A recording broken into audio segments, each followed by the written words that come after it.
Here's the $1 mistake that destroys more homes than hail, wind, and leaks combined. It's called a kickout flashing, and it costs less than a sweet tea at Buc-ee's. But skip it, and you could end up with thousands in wall damage.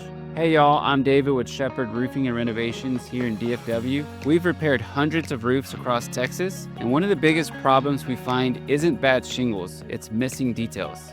This tiny piece of metal right here can save your entire wall from rotting. A kickout flashing sits where your roof meets your wall, right above your gutter. Its job is to kick water away from your siding so it flows into the gutter instead of running behind it.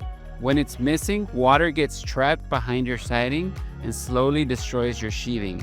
I've seen entire walls eaten up with rot, and all it took was one missing piece of metal. The worst part? This mistake usually happens during new construction. One trade thinks it's someone else's job, and that tiny gap between the roof and wall becomes a waterfall every time it rains. The good news? This fix costs about $1 and takes maybe 15 minutes. Use a metal kickout flashing that's tucked properly under your shingles and siding, and if your home's already finished, no worries. We can retrofit one without tearing anything apart.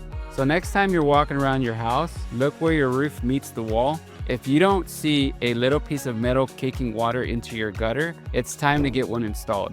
I'm David with Shepherd Roofing and Renovations, and remember, sometimes it's not the big storms that ruin your roof, it's the tiny details that get skipped.